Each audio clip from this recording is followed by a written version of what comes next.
വിദേശത്ത് ജോലി വാഗ്ദാനം ചെയ്ത ഷൊർണൂർ കുളപ്പുള്ളിയിലെ സ്ഥാപനത്തിലുള്ളവർ പണം തട്ടിയെന്ന് പരാതി. കുളപ്പുള്ളിയിലെ ഇസ ഇന്റർനാഷണൽ എന്ന സ്ഥാപനത്തിനെതിരെയാണ് പരാതി. കണ്ണൂർ, പെരുമ്പാവൂർ, മണ്ണാർക്കാട് സ്വദേശികളാണ് പോലീസിൽ പരാതി നൽകിയത്.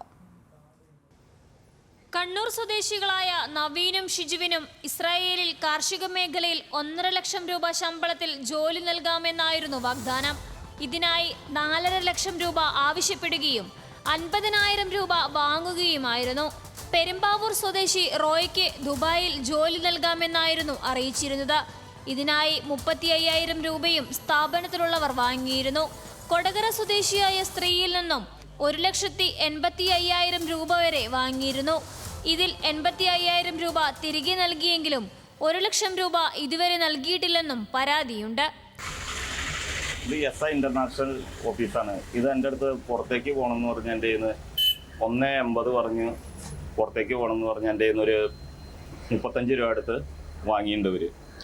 ഈ വിസ ഇപ്പോൾ ഇന്നേക്ക് അടിച്ചിട്ട് 1 കൊല്ലത്തോളം ആവാറായി. ഇത്ര നാളായിട്ട് എനിക്ക് പൈസ റീഫണ്ട് ചെയ്ത് തന്നിട്ടില്ല. അപ്പോൾ അതിൽ 10-ാം തീയതി തരാം, 15-ാം തീയതി തരാം, 20-ാം തീയതി തരാം എന്നൊക്കെ പറഞ്ഞിട്ട് ഒന്നും പൈസ ഇതുവരെയായിട്ട് നന്നൂല. 50,000 രൂപ കൊടുത്തായിരുന്നു.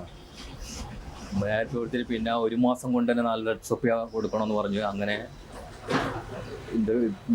ഇൻ്റർവ്യൂ ഉണ്ടെന്ന് പറഞ്ഞിട്ട് അപ്പോൾ പല പ്രാവശ്യം ഇൻ്റർവ്യൂ ഉണ്ടെന്ന് പറഞ്ഞിട്ട് നമ്മളെ വരാമെന്ന് പറഞ്ഞ്. അപ്പോൾ പിന്നെ പറഞ്ഞ് അവർ ഇൻ്റർവ്യൂ വേണ്ട, ഞങ്ങൾ ഇതാക്കിക്കോളാം, നിങ്ങൾ ഇൻ്റർവ്യൂവിൻ്റെ വേണ്ട ആവശ്യമില്ല എന്ന് പറഞ്ഞു. പൈസ തരാൻ പറഞ്ഞപ്പോൾ അവർ പല ഡേറ്റുകൾ മാറ്റിക്കൊണ്ടിരിക്കുക.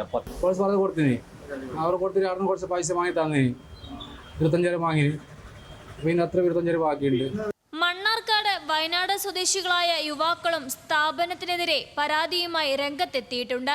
അതേസമയം വിദേശ ജോലിക്കായി പണം നൽകിയവർക്ക് പണം തിരികെ നൽകുമെന്നും പലർക്കും പകുതിയോളം തുക മടക്കി നൽകിയിട്ടുണ്ടെന്നും സ്ഥാപന ഉടമ നിഷ പറഞ്ഞു.